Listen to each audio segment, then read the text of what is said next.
When Marissa Clark was fired, it wasn't behind closed doors. It was in front of the entire marketing department at Weston and Hall. Her boss, Gregory Shaw, didn't even let her pack her things before calling security. "Pack it later," he barked. "We need your desk free by noon." "You're a distraction," laughter. Pitying glances. Then silence. Everyone in that room knew the truth. Marissa had just been thrown under the bus for a campaign flop that wasn't her fault. As she stood there, numb and humiliated, the janitor, Mr. Ellis, an old man with more keys than anyone thought necessary, walked by. He paused, slipped her a small brass key, and said only 2 words. "It's time."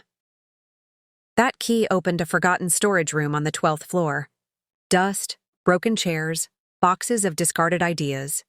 And in the corner, her whiteboard, her sketches, her late-night brainstorm notes, the Phoenix pitch, the very campaign Gregory had stolen, butchered, and failed with. Heart-pounding, Marissa dug through the boxes.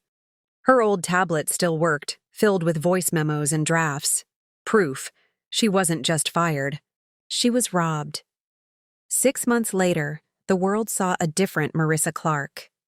No longer the dismissed employee, but the architect of her own empire.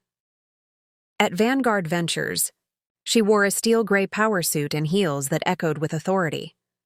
The boardroom lights dimmed, and the massive screen lit up with a blazing logo, Phoenix Rising Media. The execs applauded. She smiled. They were expecting her. Marissa had built her firm from scratch, using her severance pay, maxed-out credit cards, and every ounce of willpower. The Reborn Phoenix campaign landed her 3 clients who had once trusted Weston and Hall, then 2 more. Her rise was quiet, precise, unstoppable. Then came the final move. She bought Weston and Hall's biggest rival. And with a single stroke of a pen, she bought Weston and Hall itself. Greg was still in his corner office when she walked in. "Marissa," he blinked. Confused. "No, Mr. Shaw," she said, her voice like ice. "It's Miss Clark, CEO of Vanguard Phoenix Group. Effective immediately. You're relieved of your duties." He chuckled until he saw the paperwork. The color drained from his face. "Security will help you out," she added, smiling coldly. "Pack later if you'd like. We need your desk free by noon." Her heels clicked against the floor as she turned away. The same sound his laughter once made in that conference room. Later that evening, Marissa returned to the storage room. Mr. Ellis was there, mop in hand, same as always. "I kept the key," she whispered, holding it up. He smiled softly. "Told you it was time."